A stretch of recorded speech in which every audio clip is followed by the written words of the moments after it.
Sí. Bien, ya estamos conectados luego de la dificultad que surgiera para, lamentablemente, poder entrar en la clase en tiempo y forma.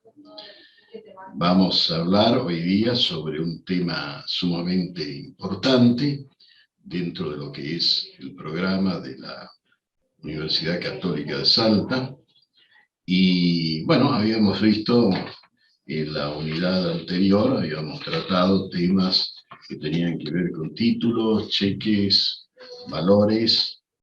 Hoy vamos a hablar del sistema bursátil. El sistema bursátil es una unidad bastante compleja en su desarrollo, no es para nada sencillo el tema. Vamos a ir a los puntos principales que nos marca el programa, ¿no? Vamos a tratar de ser lo más claro y puntuales, y desde luego que tenemos un PowerPoint para que ustedes puedan luego ver esta grabación y seguir punto por punto el material desarrollado. Y desde luego acompañar con la lectura y el estudio de la doctrina sugerida por la cátedra. Como siempre digo, es importante seguir la jurisprudencia que la cátedra pueda aportar, la doctrina también, porque la profesora titular ha considerado fundamental que ustedes lean de eso, tanto Vítolo como Echeverri y otros. Yo sugiero también Zaffaroni, sugiero otros autores también que han escrito y han escrito mucho sobre lo que es el derecho comercial primero y empresarial ahora en esta nueva etapa. De manera que, dicho esto, vamos a compartir, si me permiten un segundito, vamos a compartir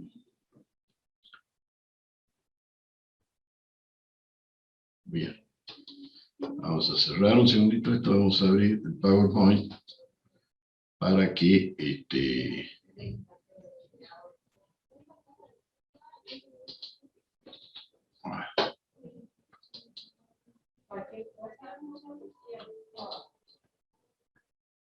sistema bursátil, como dijimos, aquí tenemos el material.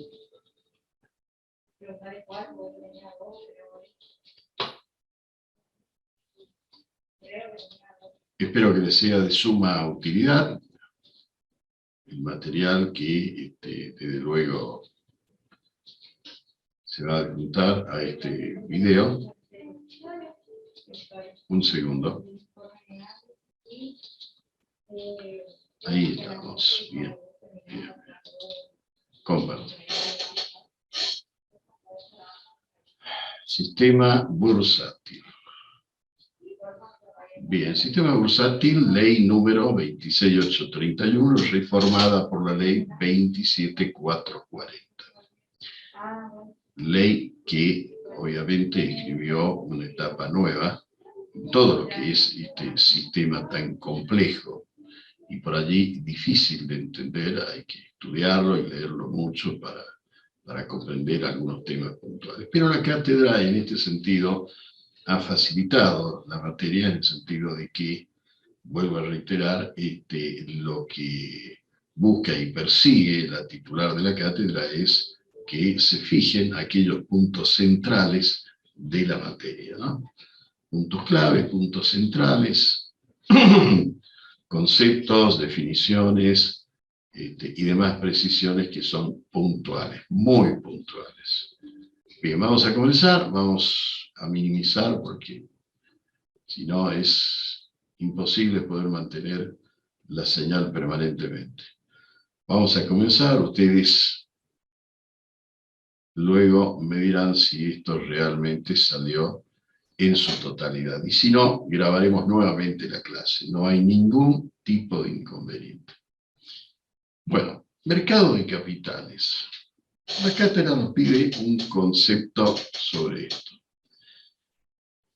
En este sentido, nosotros decimos de que el mercado de capitales es el ámbito donde se ofrecen públicamente valores negociables u otros instrumentos previamente autorizados. ¿Para qué? Para que a través de la negociación por agentes habilitados, el público realice actos jurídicos.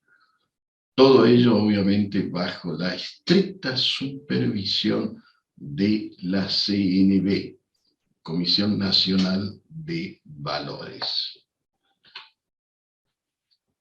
Si hablamos de esto, tenemos que ir y entrar de lleno al régimen de la Ley 26831 de Mercado de Capitales. Con el régimen actual, las bolsas de comercio y los mercados de valores se unificaron. ¿Bajo qué? Bajo un sistema de funcionamiento de bolsa de valores. Recuerden, bolsa de valores. Como existe en la mayoría de los mercados bursátiles del mundo.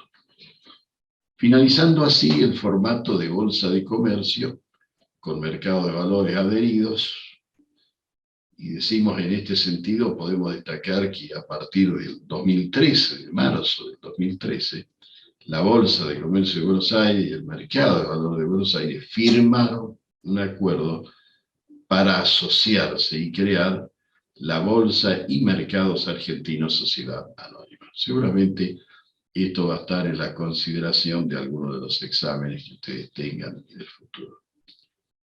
Por otra parte, a partir de este régimen de la ley, se eliminó la obligación de ser accionistas de un mercado para poder ser agentes bursátiles.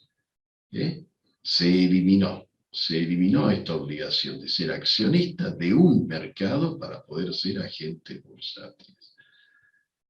Por eso decimos que con la nueva ley se requiere la autorización de la Comisión Nacional de Valores, que será la que determine el patrimonio y las garantías que debe reunir una persona para operar como agente.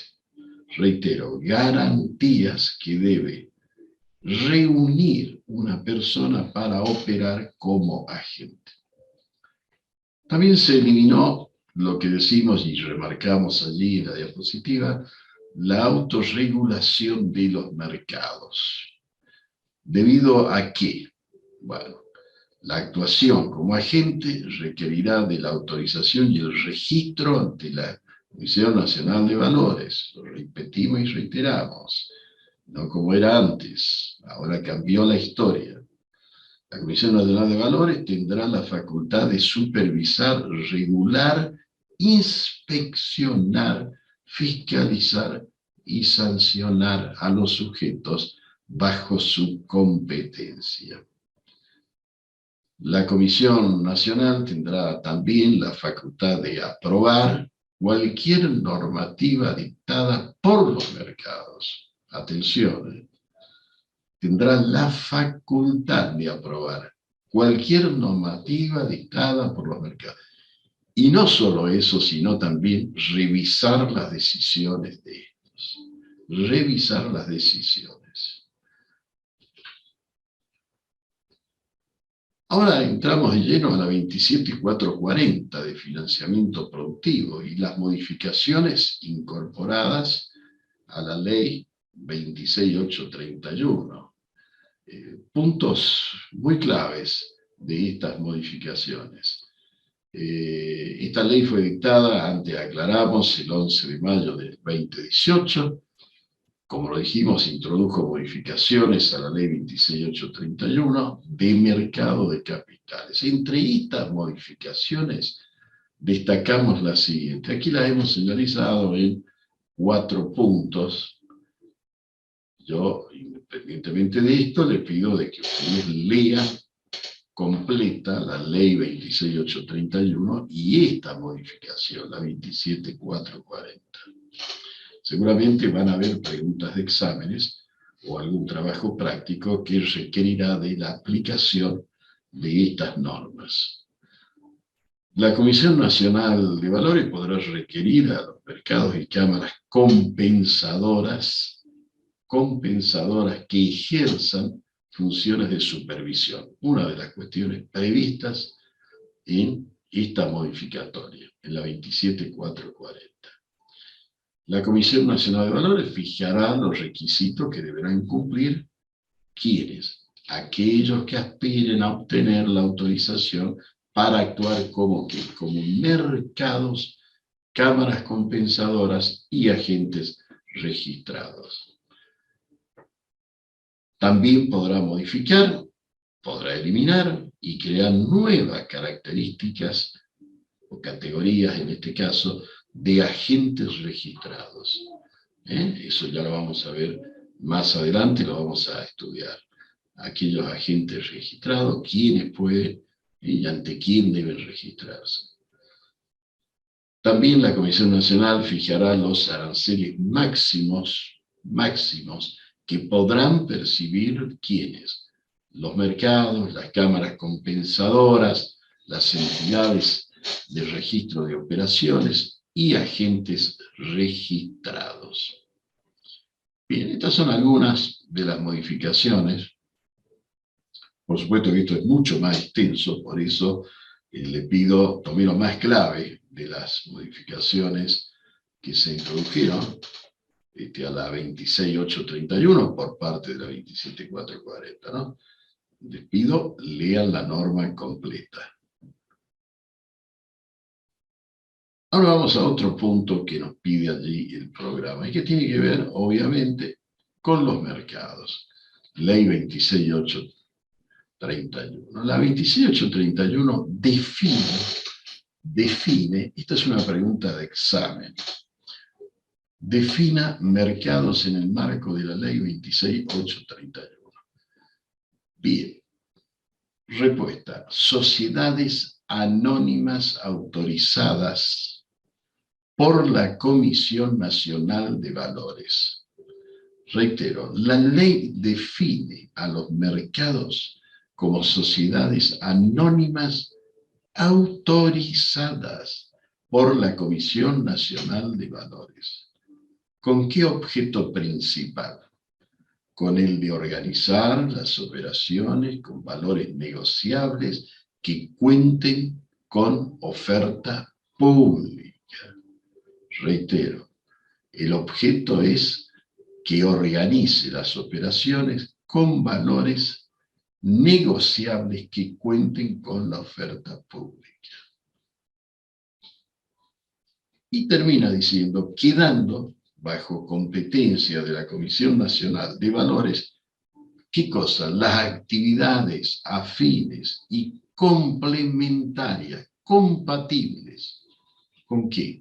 Con el desarrollo de ese fin, con el cual fueron aceptados.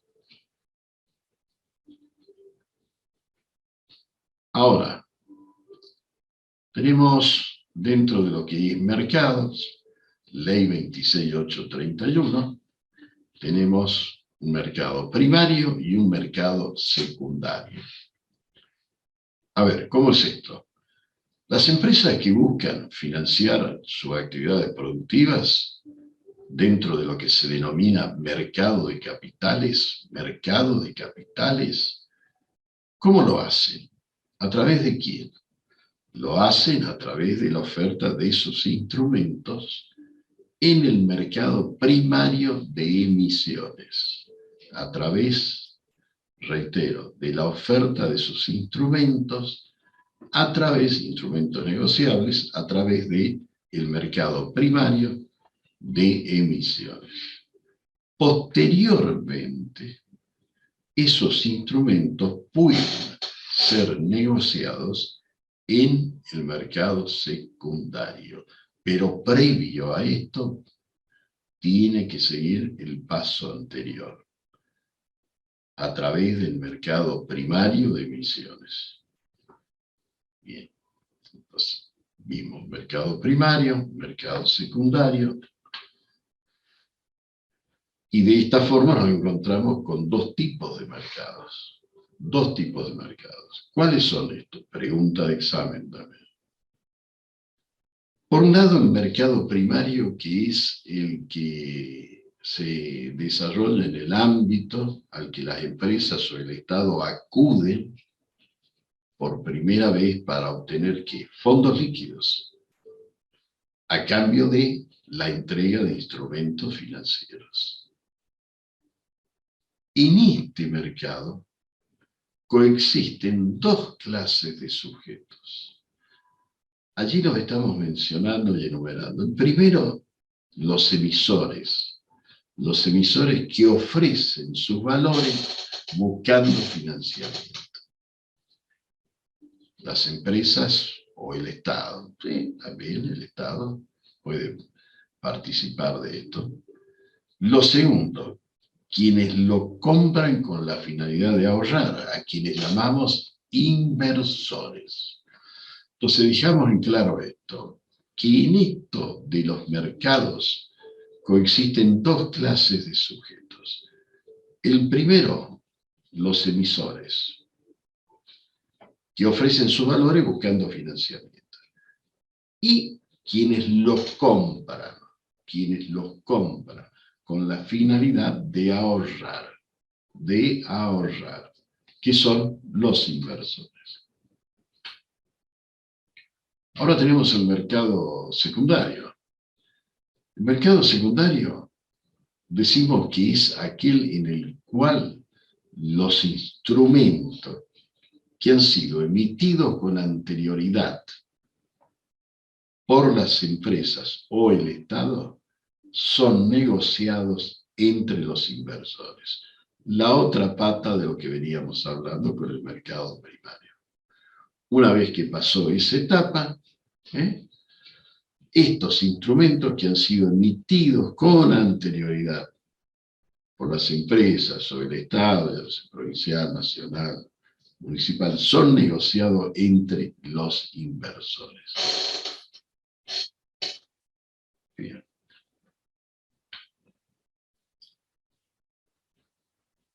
Otro tema que nos plantea la unidad tiene que ver con los agentes registrados. Obviamente, estamos hablando de la ley 17.811 y de la ley 26.831.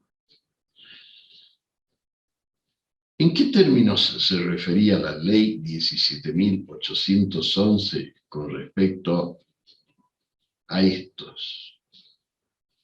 Se refería a la gente de bolsa y a la sociedad de bolsa como quienes cumplían, lo digo allí en el PowerPoint, la función de ser intermediarios en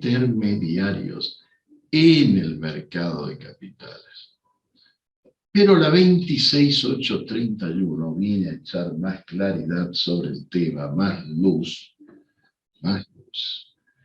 y ya no se refiere a esto, sino a los agentes registrados, o sea, como agentes registrados, abarcando en esta denominación a distintas categorías de agentes que realizan diversas actividades en el mercado, que no se circunscribe a una actividad en particular. Finalmente decimos que en todos los casos,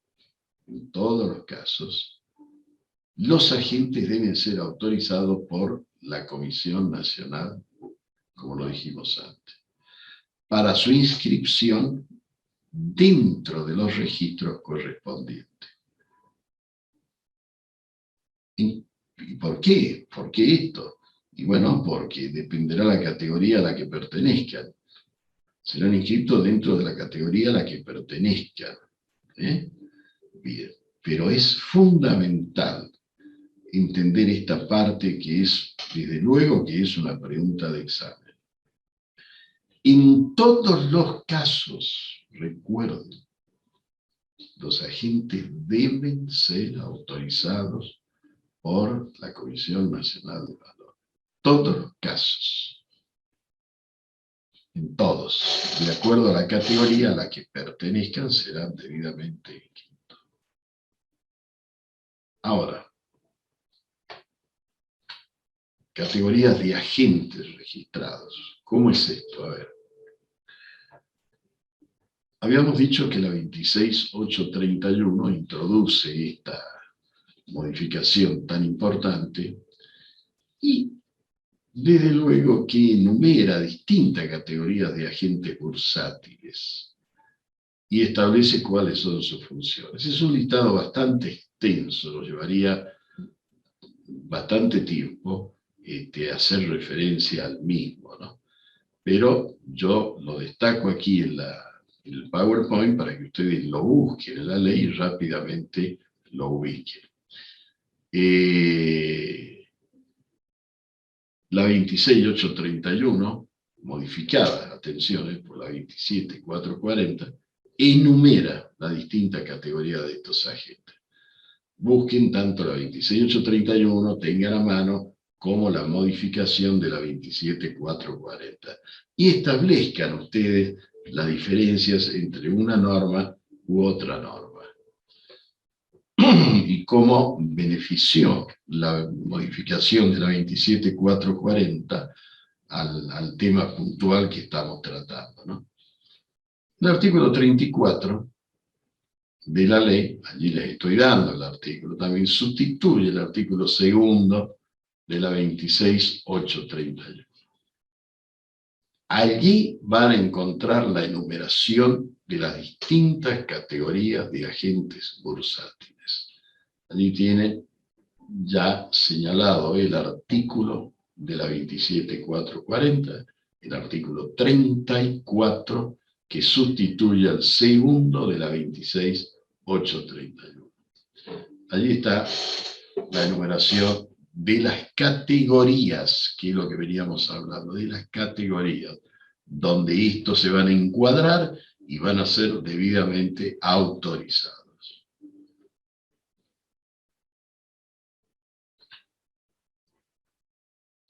Otro de los temas que nos plantea la cátedra dentro de este esquema de estudio es ¿qué es la oferta pública?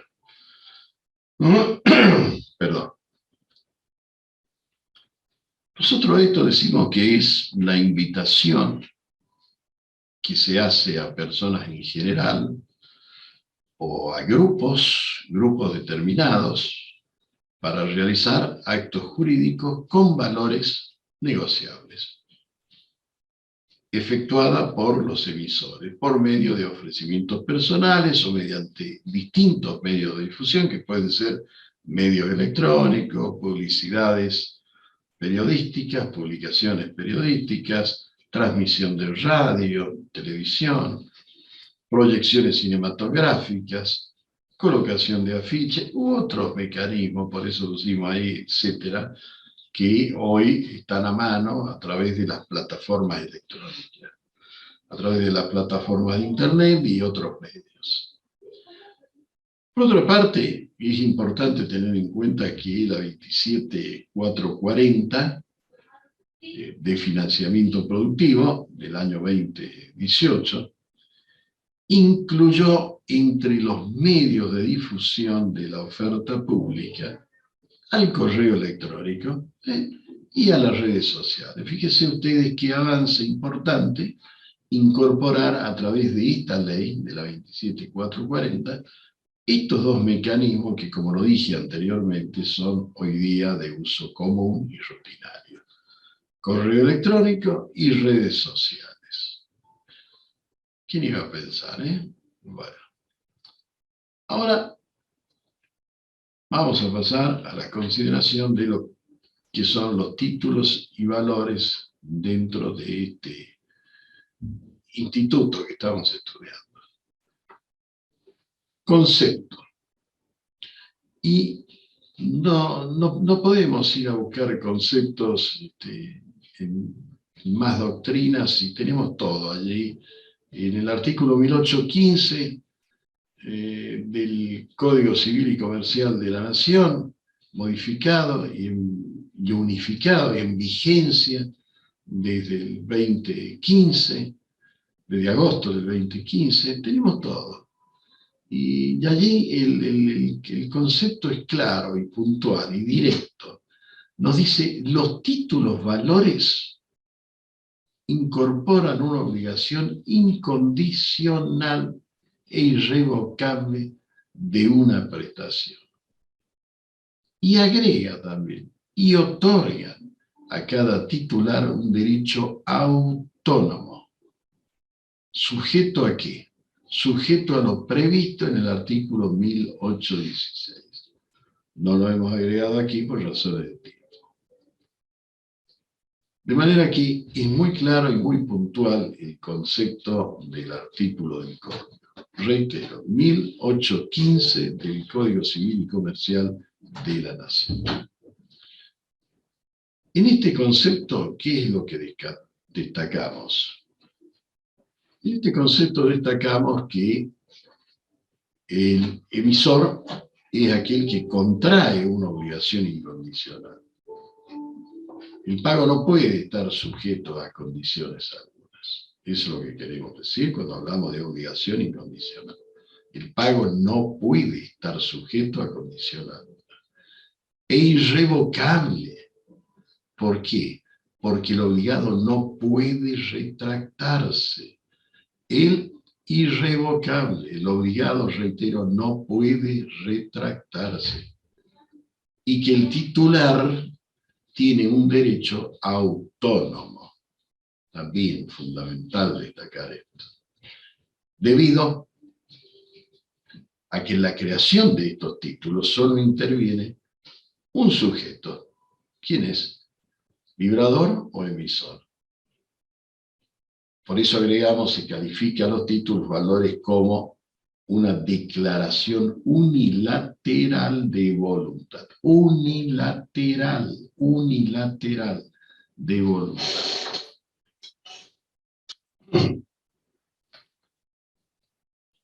Situaciones cambiantes le hemos denominado a esta diapositiva. ¿Por qué? Decimos que antes de la entrada en vigencia del Código Civil y Comercial,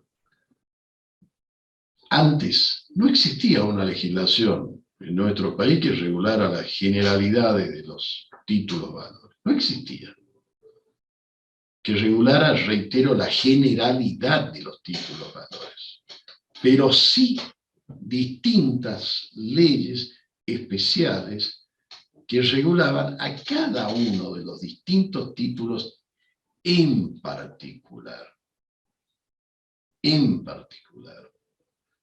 Y ahí citamos el ejemplo, encontramos decreto 5965 sobre la letra de cambio y pagaré, allí, de hace bastante tiempo atrás, la ley de cheques, la 24452, la tan conocida ley de los Warren, la 9643, y la ley de obligaciones negociables 23576, entre otras normas específicas que regulan algunos de estos títulos y otros que no están mencionados aquí. Otra novedad incorporada por el Código Civil y Comercial de la Nación es la libertad de creación de nuevos títulos valores. ¿Qué tal?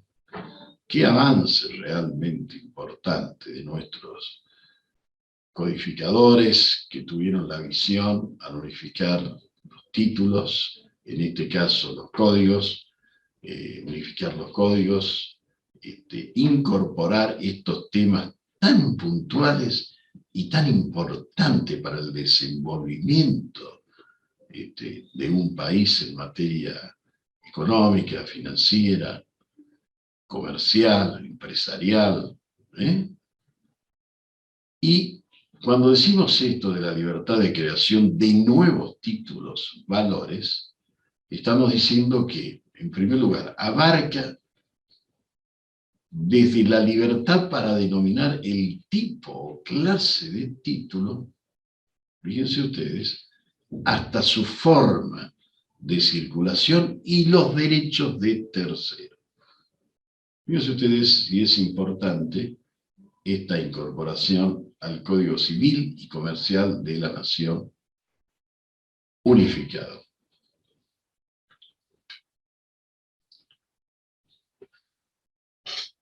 ¿Cómo ubicamos el tema de los títulos valores en el nuevo Código Civil y Comercial? Allí lo puse en letra grande para que lo entendamos, lo ubiquemos, mejor dicho, de una manera más rápida y práctica. El Código Civil y Comercial ubica metodológicamente a los títulos valores. Fíjense el término que utilizamos aquí, metodológicamente. Ya vamos a ver por qué utilizamos este término más adelante.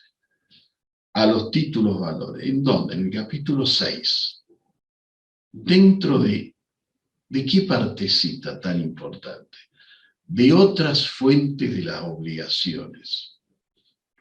Siguiendo en general, para su regulación, aquel proyecto de unificación que hubo en 1998, seguramente algunos de los que me están escuchando, que accedan a este video, se van a recordar sobre ese proyecto de unificación que lamentablemente se vio truncado. Tuvimos que esperar bastante tiempo para que fuera realidad en nuestro país ese proyecto de unificación. Pero bueno, finalmente llegó y lo tenemos. Pero ya convertido obviamente en norma jurídica. También encontramos en este capítulo 6 que mencionamos antes, sobre títulos, valores, 4 secciones. A ver, la primera de ellas, sección número 1, disposiciones generales, del artículo 1815 al 1829. Ya estuvimos estudiando el 1815 en adelante, en clases pasadas. En la sección número 2, títulos, valores cartulares, artículo 1830, 1849. En la sección 3, títulos, valores no cartulares, artículo 1850, 1851 y 1836. Y en la sección 4, deterioro, sustracción, pérdida y destrucción de títulos, valores y de sus registros. Artículos 1852 a 1881. Responde a la pregunta inicial del título del PowerPoint. ¿Cómo nos ubicamos en el nuevo Código Civil y Comercial? Bueno, y como lo dijimos al principio, el código los ubica de una manera metodológica a estos títulos valores. Y allí está en el desarrollo de la diapositiva la ubicación de cada uno de ellos de acuerdo a los artículos del Código Civil y Comercial.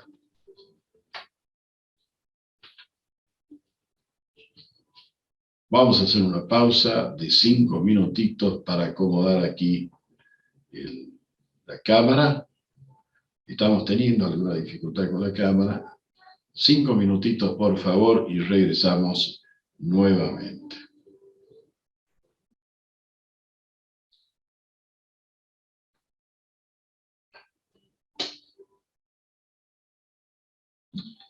Bien, vamos a continuar.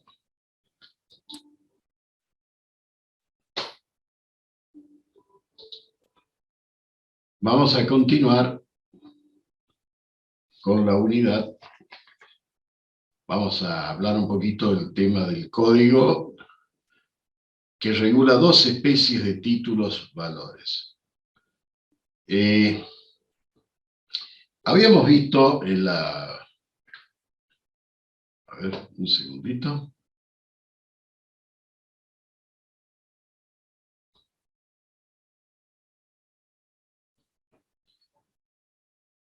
En el PowerPoint anterior habíamos visto dónde lo ubicamos en el nuevo Código Civil y Comercial de la Nación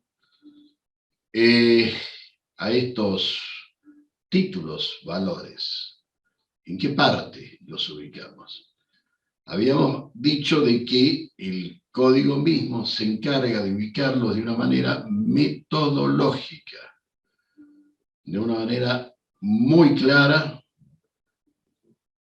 Sería imposible no poder ubicarlos después de la forma en que al comienzo, en este caso el tomo correspondiente a estos artículos, nos explica, por decirlo de alguna manera, nos lleva en su índice a cada uno de estos temas. Sería imposible no ubicarlos.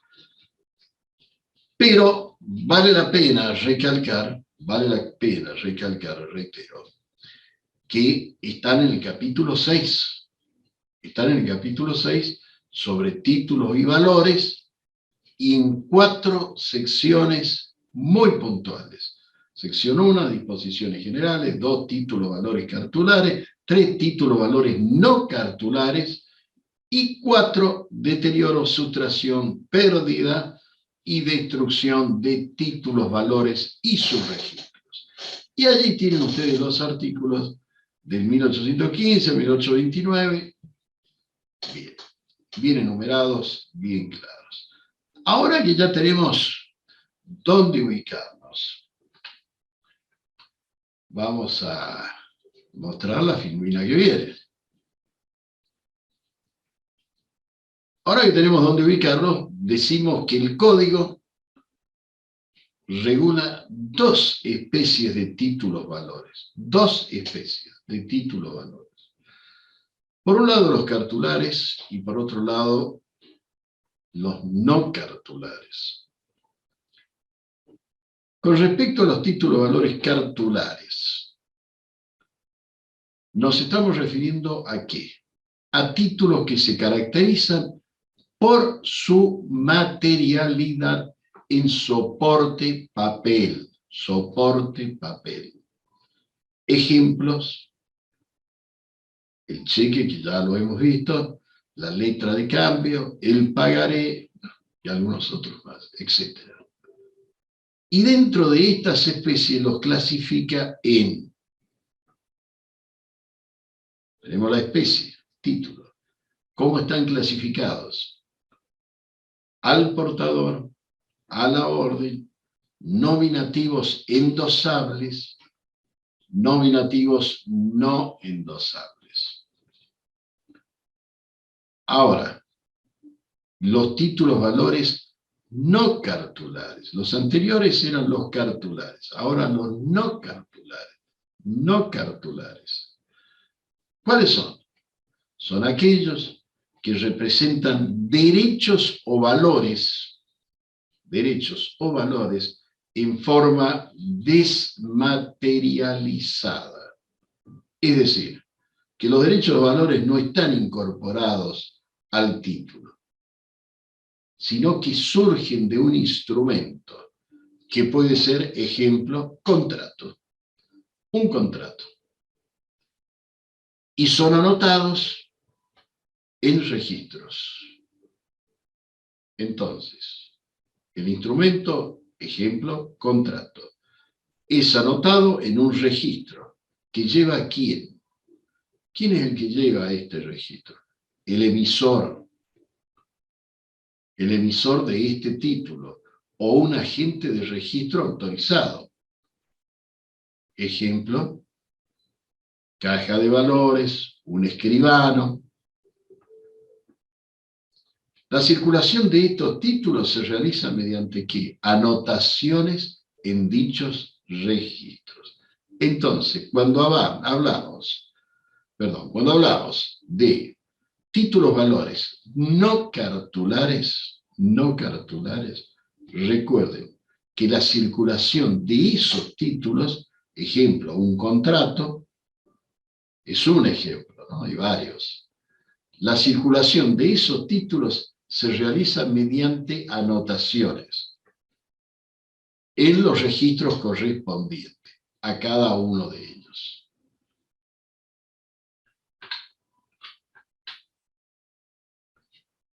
Bien. Entonces, vimos las 2 especies de títulos valores que regula el código. Ahora, el actual Código Civil y Comercial de la Nación incorpora una novedad, decimos allí en el PowerPoint, de gran trascendencia en la materia. Gran trascendencia en la materia. ¿Cuál es esta? Bueno, y a la que le ha dedicado, como lo digo allí, un capítulo a los títulos y valores, en el que se establecen ¿qué? Reglas generales aplicables a todos estos títulos, creando así lo que denominamos, la teoría general sobre títulos valores. La teoría general sobre títulos valores.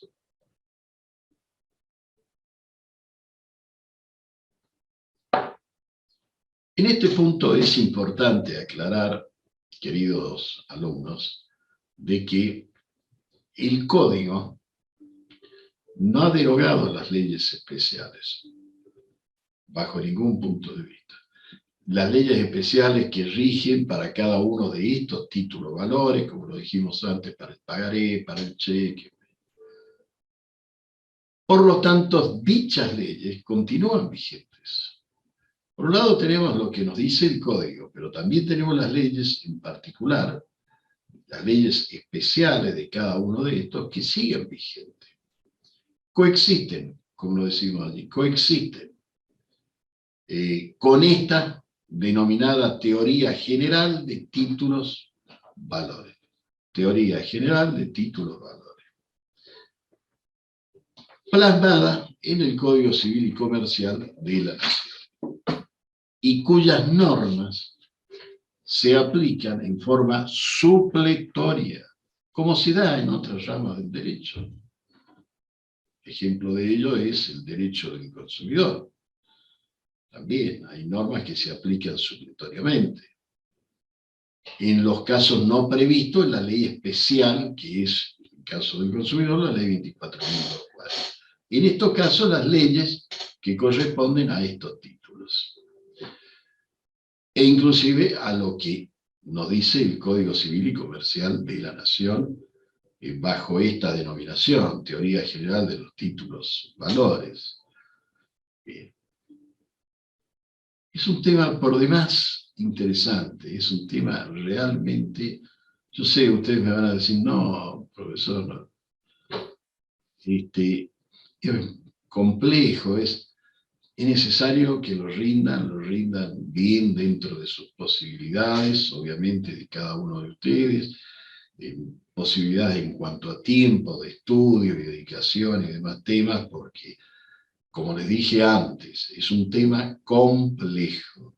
No es para nada sencillo el tema de derecho empresarial.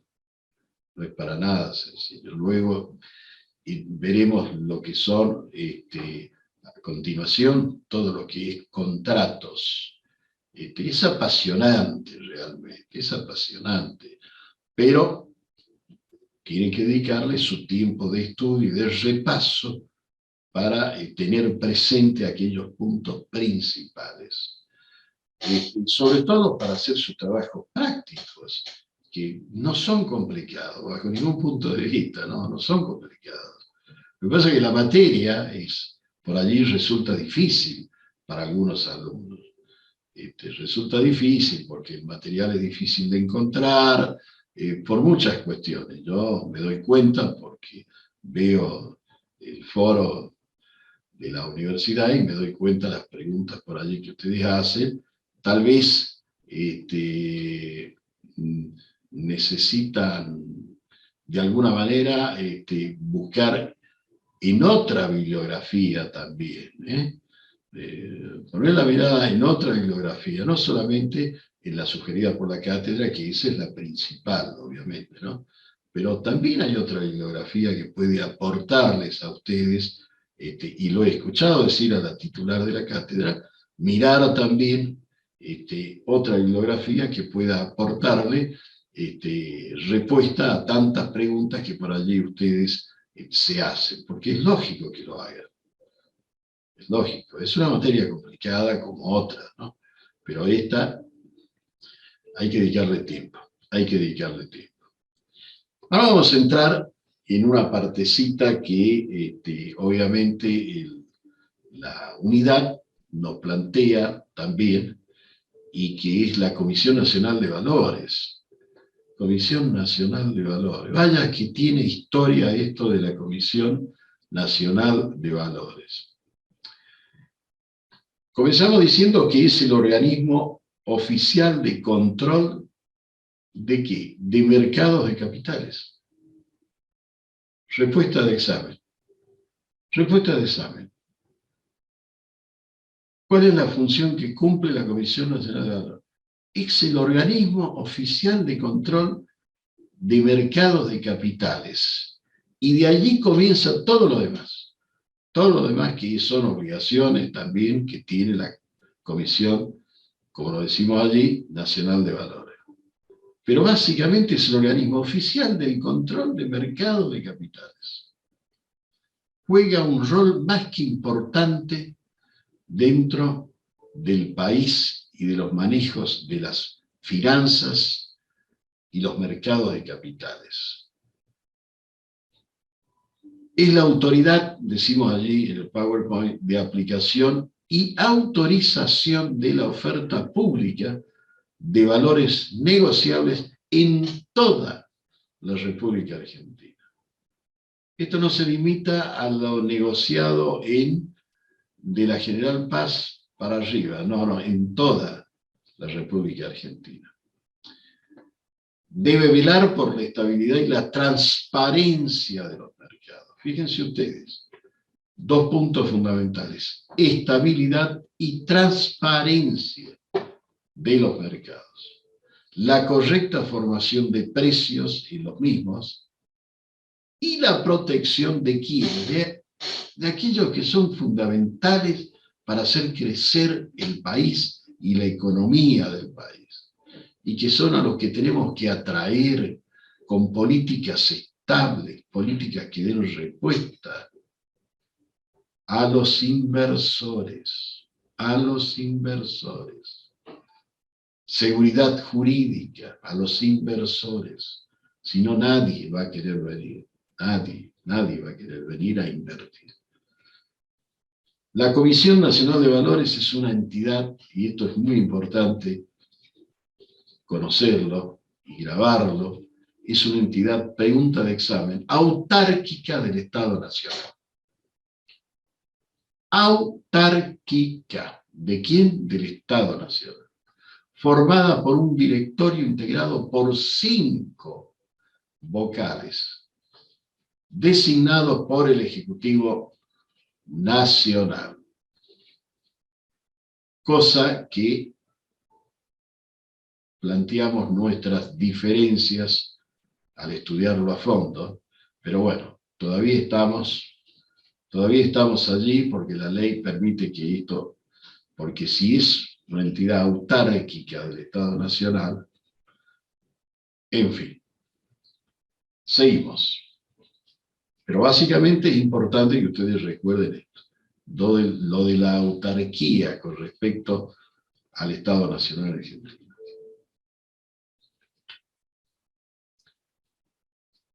Sí, ahí estamos. Ahora vamos a ver algunas de las funciones de la Comisión Nacional de Valores. Algunas de las funciones. Una de ellas es autorizar, como lo dijimos antes, la oferta de títulos valores, la oferta pública de títulos valores. Una de ellas.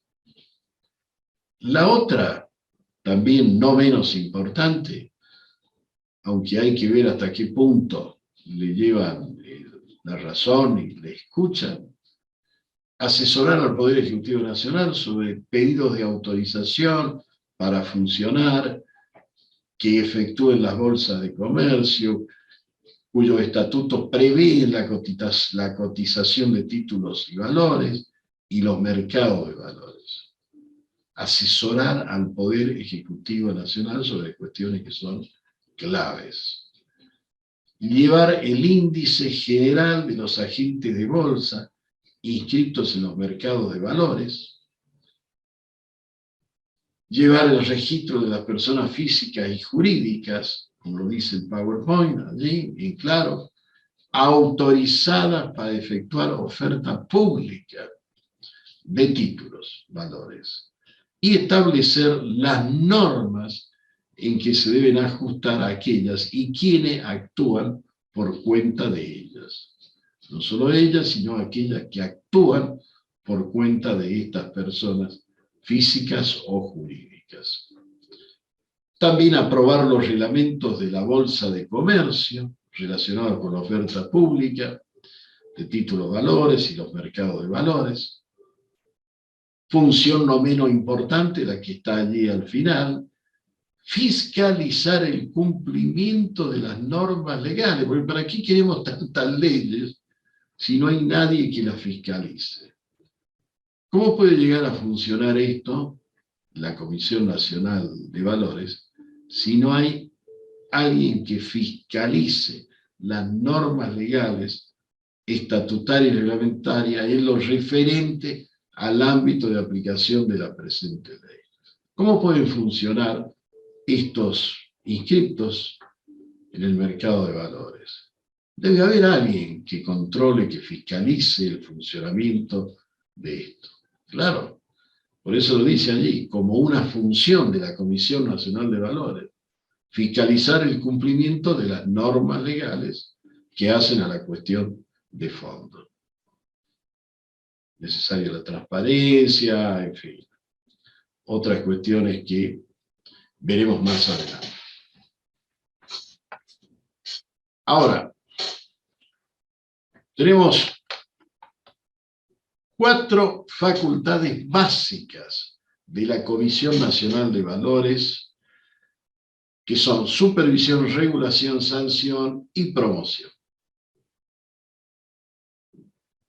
Supervisión, regulación, sanción y promoción. A ver, veamos la función supervisora. A ver, ¿de qué se trata esto? En la función supervisora decimos que corresponde al control y vigilancia del cumplimiento de las normas legales, reglamentarias y administrativas. Función supervisora. Además lleva a cabo que una serie de procesos de autorizaciones vinculadas al ingreso de nuevos agentes al sistema, así como de personas que integran los cuerpos directrices y gerenciales de las empresas reguladas. La función normativa.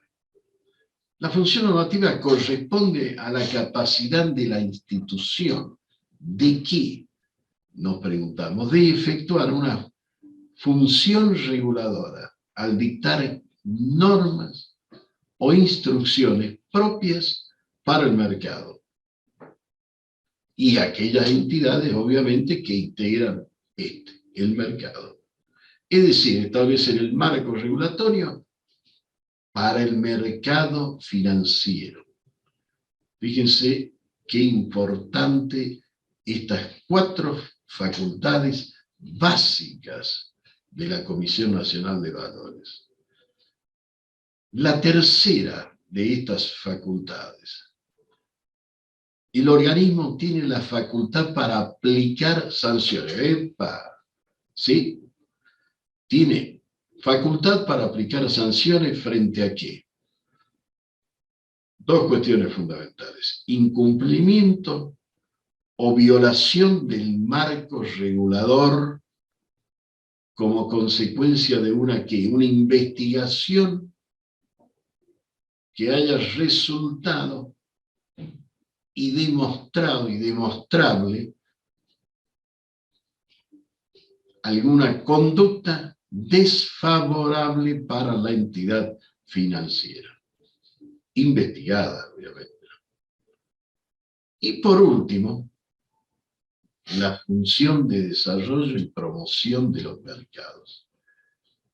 Y ahí decimos que corresponde a la capacidad de promover diversas iniciativas para el desarrollo del mercado. ¿Mediante qué? La elaboración y colaboración para la creación de nuevos productos e instrumentos. Y desde luego algo que nosotros consideramos que es fundamental, la difusión de los mismos. La difusión de los mismos, nos referimos a las iniciativas para el desarrollo del mercado, la creación de nuevos productos e instrumentos. Fundamental que esto se difunda de una manera clara y a través de ello se generen estas políticas previstas como función de desarrollo y promoción de los mercados. Esto en todas partes del mundo se lleva a cabo. Obviamente que cuando no se cumplen con algunas de estas cuestiones, hay sanciones. Hay sanciones, se sanciona y se lleva hasta las últimas consecuencias la investigación y se aplica la norma como se debe aplicar. Por eso yo siempre digo que nosotros no solamente, y lo digo porque por allí vemos mucha legislación que lamentablemente no se cumple. No se cumple y esto imposibilita la transparencia del mercado y de los mercados. Y le da la sensación a aquel que quiere invertir en nuestro país de que efectivamente no hay seguridad jurídica para hacerlo. Por eso yo creo que es importante que ahora que estamos analizando estos temas puntuales, ustedes esto lo van a rendir obviamente y van a pasar a otra materia, y en un futuro no muy lejano seguramente van a ser profesionales del derecho. Siempre tengan presente estas cuestiones. ¿Qué es lo que busca, como lo dije anteriormente, el inversor? Porque podemos tener una Comisión Nacional de Valores, podemos tener otros organismos de fiscalización, podemos tener decenas de comisiones que se dedican a controlar, fiscalizar, pero ¿qué se controla, qué se fiscaliza y a dónde están aquellos incumplidores de la ley?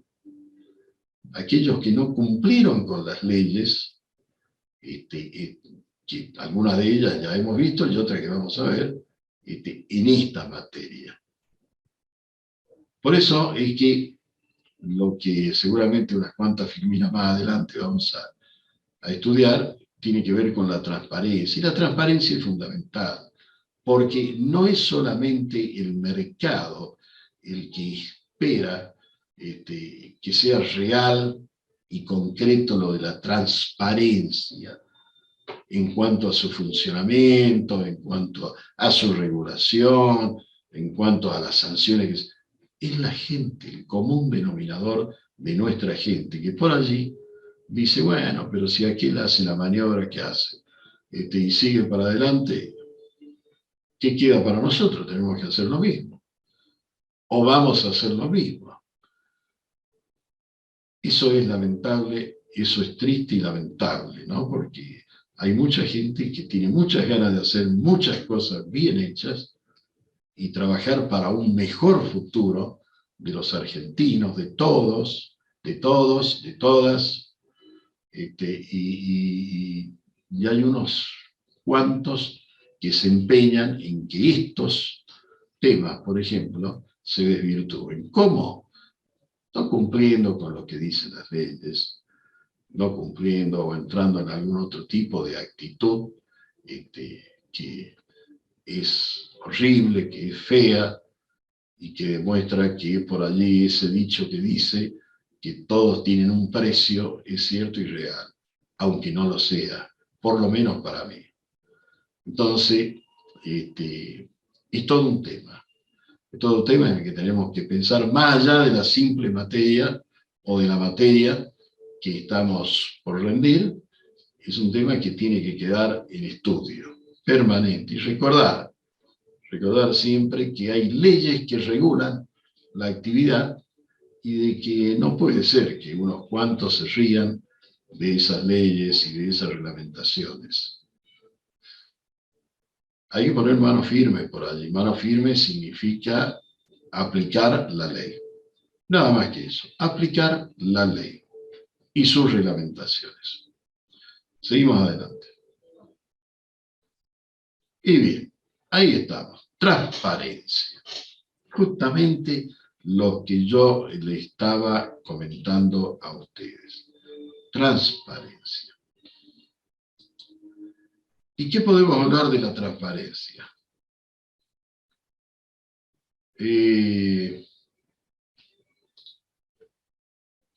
Está Gisela del otro lado, estoy viendo el chat, está Gisela, lamentablemente no sé si me puede escuchar Gisela, pero bueno, no, aparentemente no me puede escuchar. Bien, vamos a avanzar en transparencia. Este es uno de los temas que veníamos conversando, lo que nos veníamos refiriendo, la necesidad, ¿no es cierto?, de transparentar. Y bueno, vamos a ver en esto de transparentar que, si podemos abrir un poquito más, ahí está.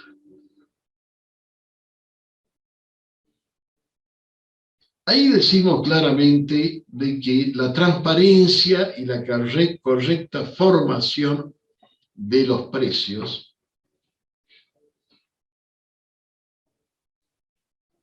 reitero, la transparencia y la correcta formación de los precios es uno de los principios tradicionales, lo hemos subrayado, del ordenamiento de un mercado de capitales, cuya protección constituye uno de los principales objetivos de las autoridades regulatorias de valores. Fíjense ustedes, qué bien está ahí explicitado esto de la transparencia. Y lo dice bien claramente, principios tradicionales, es uno de los principios tradicionales de la ordenación de un mercado de capitales. ¿Y por qué es fundamental que haya transparencia? Porque estamos hablando de un mercado imperfecto, en el que el costo de obtener información acerca del riesgo de inversiones financieras alternativas es excesivamente elevado para muchos de los inversores en relación a las sumas que ellos invierten. ¿Se acuerdan lo que dije antes? ¿Qué es lo que busca el inversor? Seguridad jurídica. Seguridad jurídica. No busca invertir sabiendo por allí que hay riesgo, pero no como lo decimos aquí, obtener información acerca del riesgo de inversiones financieras, que es excesivamente elevado para muchos inversores en relación a la suma que ellos invierten. Obvio, si viene una firma japonesa, capitales norteamericanos, capitales europeos, que vienen, o capitales chinos, que vienen a invertir miles de millones de dólares, lo menos que van a pedir es que haya seguridad jurídica de que esa plata la van a invertir y va a haber control sobre los organismos que intervienen,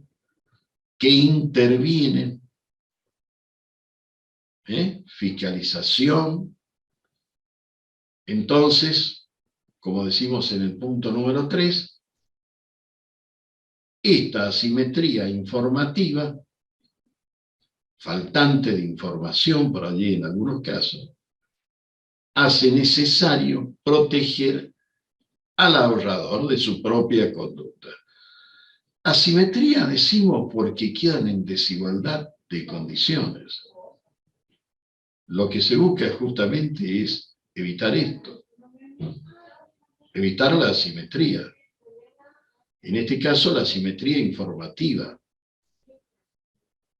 Motivo por el cual existe, decimos al final, la obligación de suministrar información al mercado por parte de quienes, de los emisores, cuando solicitan la captación de ahorro público. Lo puntualizamos.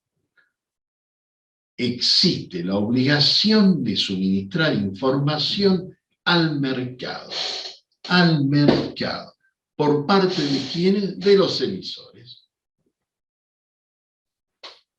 No es una cuestión facultativa, evidentemente, es algo que sí o sí se debe cumplimentar. Esto de suministrar información al mercado para darle un sustento de resguardo jurídico también a las operaciones.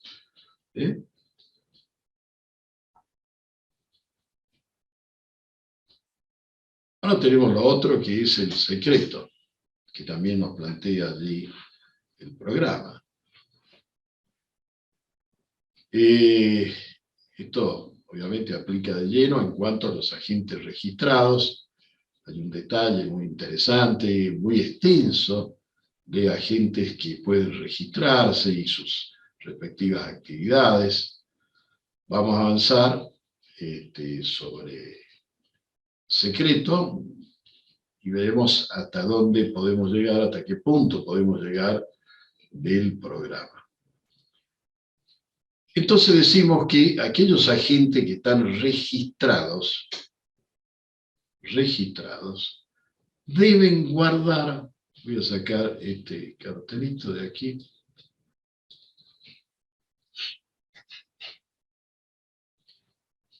deben guardar secreto de las operaciones que realicen por cuenta de terceros, así como de sus nombres. Secreto, a eso se refiere. La operación realizada por cuenta de terceros y también de los nombres de estos terceros. A eso se refiere, a ese secreto. Y también aclara abajo algo que es muy importante a tener en cuenta. ¿Quiénes quedan relevados de esta obligación? Bueno, únicamente aquellos que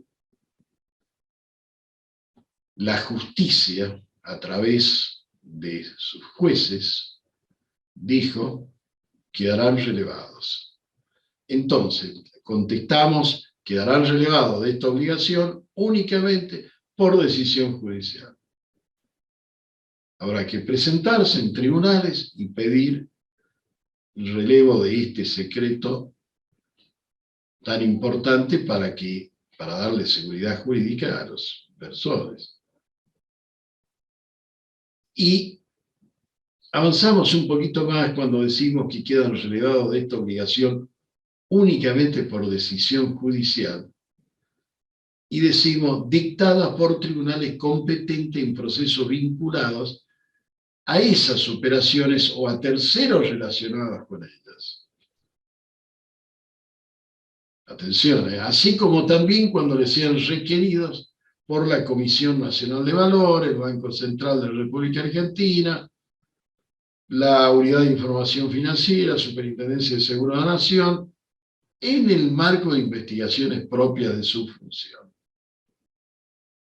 Estas tres últimas entidades que he mencionado, el Banco Central de la República Argentina, Unidad Financiera y Superintendencia de Seguros de la Nación, aclara allí el punto, darán noticia del requerimiento ¿a quién? A la Comisión Nacional de Valores, simultáneamente al ejercicio de las facultades que se les concede. Decimos también que el secreto tampoco regirá, en este caso, para las informaciones que en cumplimiento de sus funciones solicite ¿quién? la Administración Federal de Ingresos Públicos, AFIP. Entidad autárquica actuante en la órbita del Ministerio de Finanzas, de carácter particular o general y referida a uno o varios sujetos determinados, o no, aun cuando estos no se encuentren bajo fiscalización.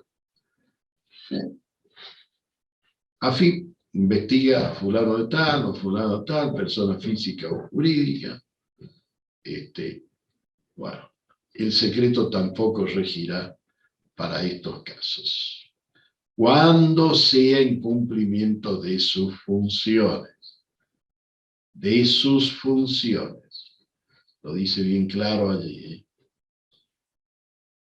Aclaramos también al final de que, sin embargo, en materia bursátil, que algo ya vimos anteriormente, las informaciones requeridas no podrán referirse a operaciones en curso de realización o pendiente de compensación o liquidación. Reitero esto porque es importante. En materia bursátil, las informaciones requeridas no podrán referirse a operaciones en curso de realización o pendientes de compensación o liquidación. Atención, esta es pregunta de examen también. Bueno, hay que repasar. Ahora vamos sobre otro tema que plantea aquí el programa, que es la caución bursátil. ¿Qué es la caución bursátil? Decimos de que es aquella donde el precio de venta de contados de los valores se aplica a un aforo. A un aforo. Esto es, ¿qué cosa? Un porcentaje sobre el precio de contado de los valores que fija el límite de fondo que puede recibir el tomador al entregar su valor, que siempre será un monto inferior al precio de contado de estos valores. Lo otro que se nos plantea es, ¿quiénes participan? En la caución participan dos partes, el colocador y el tomador colocador. Dos partes, reitero, el colocador y el tomador colocador.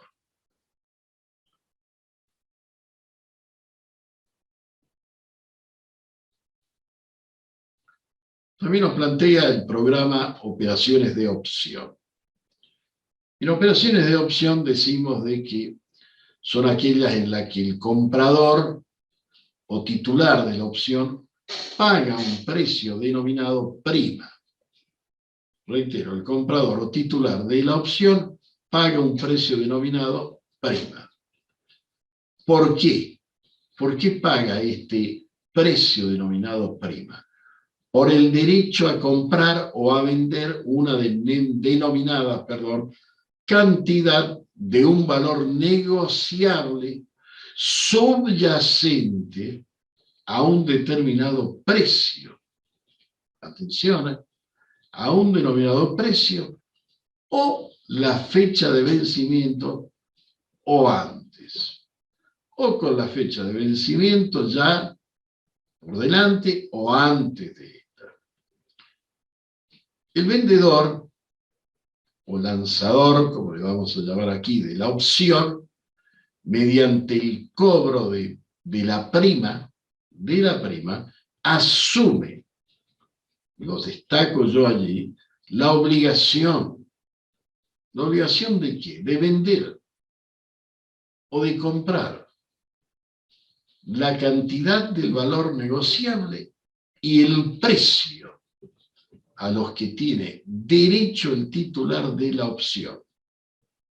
Si éste ejerce su derecho, porque también está eso. Atención, que el titular de la opción quiera ejercer su derecho. Si éste quiere ejercer su derecho, seguimos para adelante. Finalmente, las opciones pueden ser de compra o de venta, según el derecho que se asigne al comprador. Bien, hay que repasar todo esto, desde luego. Esto es una guía, contratos de futuro, clases de contratos bursátiles, operaciones a plazo firme, pase bursátil. Bueno, en realidad nos queda bastante material aquí, pero yo les pido que ustedes lo lean y en todo caso hago otra grabación para aclararle estos temas que quedaron pendientes de contrato de futuro, clase de contrato, plazo firme, pase bursátil. Y lo último que nos propone la cátedra es el famoso contrato underwriting. Underwriting. No es muy bueno mi inglés, seguramente el de ustedes sí, pero este es un tipo de contrato que no es nuevo para nuestra legislación. Lamentablemente no nos da el tiempo para que me explaye sobre todo esto, ¿no? Pero le digo así en forma resumida, por si surge la pregunta en un examen o algo, algún tipo de evaluación. Aquí hay dos conceptos elaborados. El primero de ellos es el nuestro, el otro es nuestro y derecho comparado también. El primero nos dice que es el contrato por el cual una entidad financiera prefinancia a una empresa la emisión de acciones o títulos de deuda, en forma total o parcial. Total o parcial, encargándose de, como lo decimos allí, colocar luego los títulos en el mercado. Entonces, reitero, este famoso contrato, underwriting, es un contrato por el cual una entidad financiera prefinancia a una empresa la emisión de acciones o títulos de deuda. Esto de prefinancia puede ser total o parcial. Total o parcial. Y se encarga además de ¿qué? De colocar los títulos ¿en dónde? En el mercado, para que coticen. La otra definición que aportamos aquí, que ustedes la tienen allí en pantalla, nos habla acerca de estos contratos, underwriting, y dice que es el celebrado entre una entidad financiera con una sociedad comercial. Es similar al anterior, por medio del cual la primera se obliga a prefinanciar lo que habíamos mencionado en el anterior concepto, en firme o no, títulos valores emitidos por la segunda, para su posterior colocación entre el público. Similar o parecida. El desarrollo de esto, los antecedentes y demás, todo lo tenemos en el libro, todo lo tenemos también en el libro de la cátedra y también lo tenemos en la ley. En la ley. Y lo que no tenemos en la ley ni en el libro, me escriben y con mucho gusto yo les voy a mandar antecedentes para que ustedes puedan estudiarlos.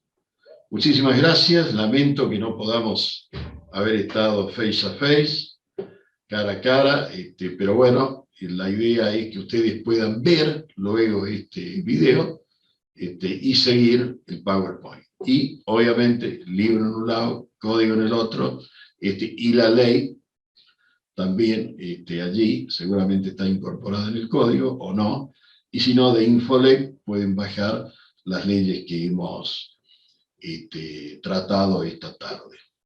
Muchísimas gracias, un fuerte abrazo para todos y todas.